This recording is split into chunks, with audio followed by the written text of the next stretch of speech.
Welcome to this week's look at the state of the New York City real estate market. This is for the week of November 4th to the 10th. We're going to be looking at everything that is happening in the New York City real estate market, everything from the luxury market to the Manhattan market to the Brooklyn market. Then at the end, I'm going to give you my very best recommendations for how to be successful in this market, whether you are a buyer or a seller.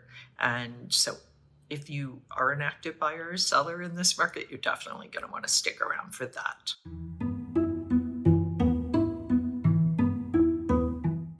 There were 39 contracts signed in the luxury market. Wow, that is 13 more than the previous week.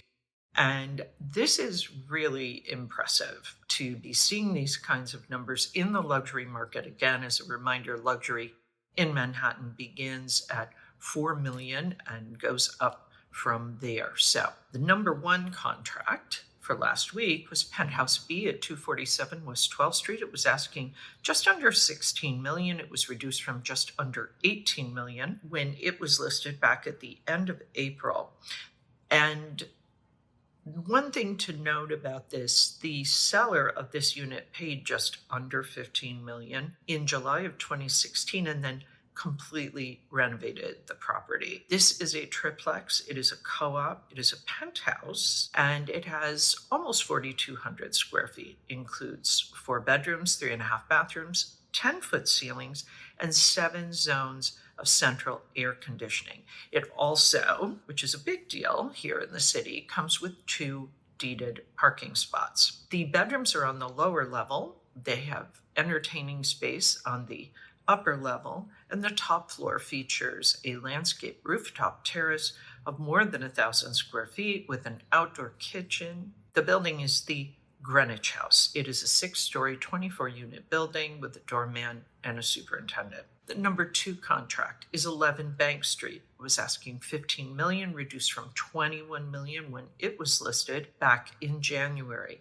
This 24-foot wide, 5-story Greek Revival house has been owned by the same family for the last 60 years. It has been divided into 4 rental apartments and has a 24-foot by 18-foot garden. So I would imagine the buyer of this property is going to probably do a massive renovation and convert it back. The total weekly asking price sales volume for last week, 260,854,000. Average asking price, 6,688,564. Median asking price, 6,225,000. Average discount from original ask to last asking price, 9%. Average days on the market, 625. That is it for the luxury market. Again, very impressive showing, 39 contracts. Wow. We're going to get started now with the Manhattan market, but if you have any questions about the luxury market, please post those below.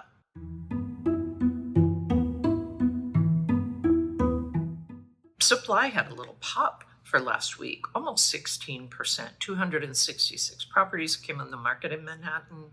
Contracts signed also saw a nice little pop, 12%. For the week, 224 contracts signed.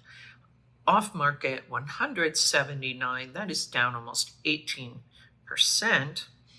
And for the monthly supply, 1,344. That is down almost 21%. Not surprising, it's that time of year that where we're starting to see supply start to decline a bit. Contract signed up a little over 16%, 960. Off-market, 701 for the month. That is up 36%. If we look at this market pulse reading, we see it is rising out of the neutral market, seems to be moving towards favoring the sellers. Again, market pulse is a indicator based on supply and demand. The liquidity pace chart, 30-day moving window of contracts being signed, 960, that is up also. So definitely seeing nice contract activity in Manhattan, very steady, and we are beginning to see a kind of topping out of supply. Again, not totally surprising from a supply standpoint, and now that we have turned the corner into November. We'll take a look at what's going on in Brooklyn. If you have any questions, please post them below, and then be sure you stick around till the end because I'll give you my recommendations for how to be successful, and I'm also going to share some additional information with you.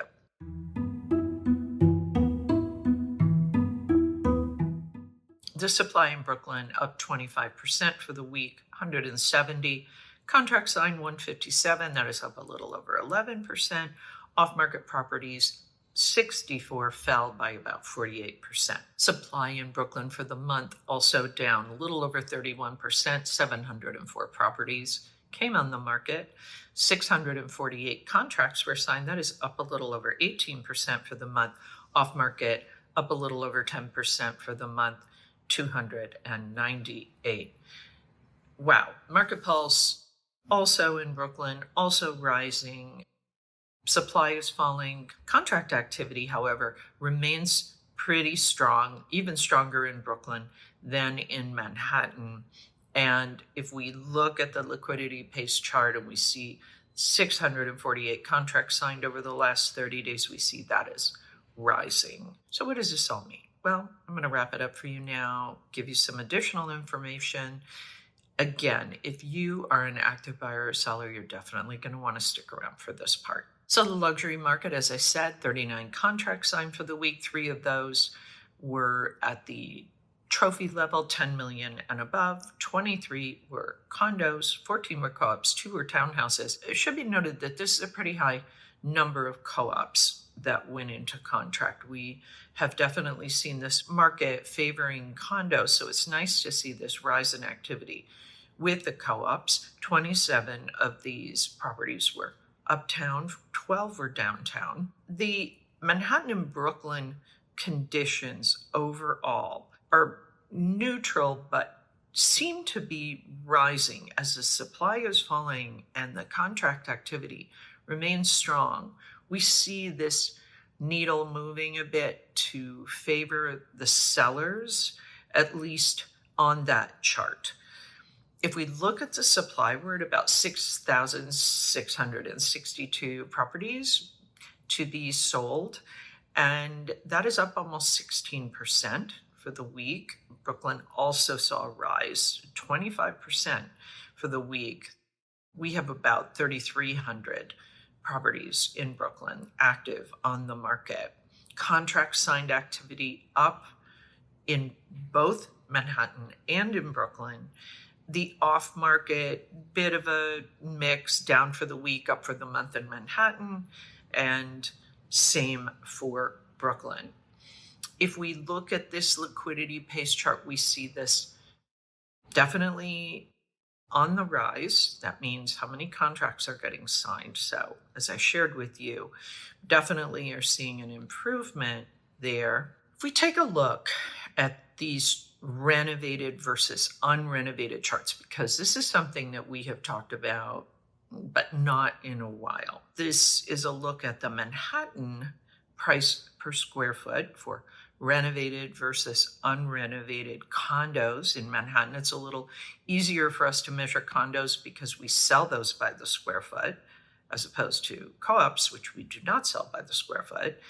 It definitely shows a continuing preference for renovated units. And in Brooklyn, we definitely see the same. In fact, the renovated premium in Brooklyn is 25%, and the renovated premium for Manhattan is 18%. So we continue to see that buyers definitely have a preference for these renovated properties. They're probably concerned with how much time and money it would take to renovate a property. So ever since the pandemic, we have seen this going on, and it does not seem to be changing much. Because previously I've reported that even though we are seeing a pretty neutral balanced market, even slightly favoring the sellers, in fact, it is very much property to property.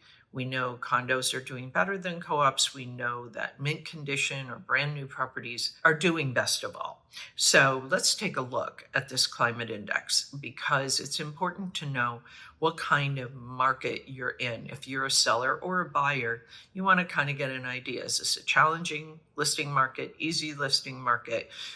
We can see in Manhattan, if we look all the way to the right, conditions are improving. But if we go back to, let's say, April of 22, we see how much better the market was for sellers. And really, this also holds true for the Brooklyn market. We can see that as well. It does seem that Brooklyn, however, is the stronger of the two markets.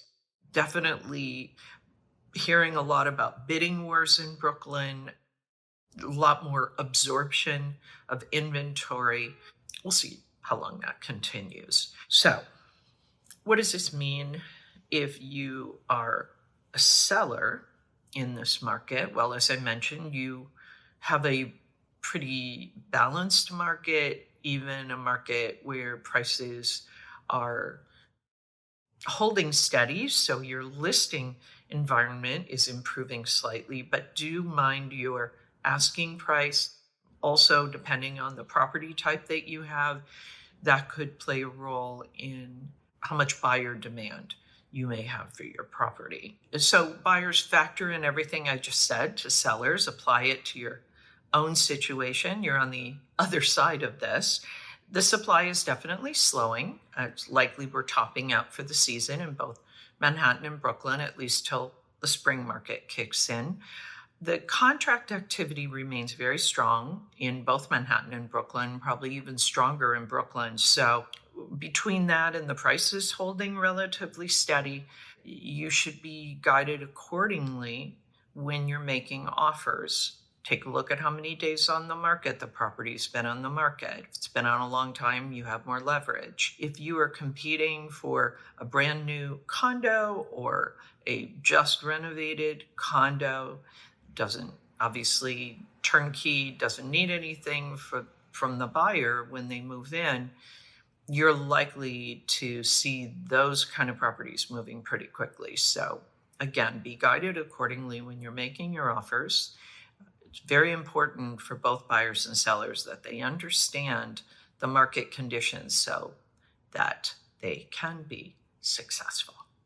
Okay, that's it for this week's look at the state of the New York City real estate market. As always, my thanks to the Olshan Luxury Report and to Urban Digs. The work they do helps me to help you to make great decisions. I'll be back next week with the very latest news on what is happening in the New York City real estate market. In the meantime, take care.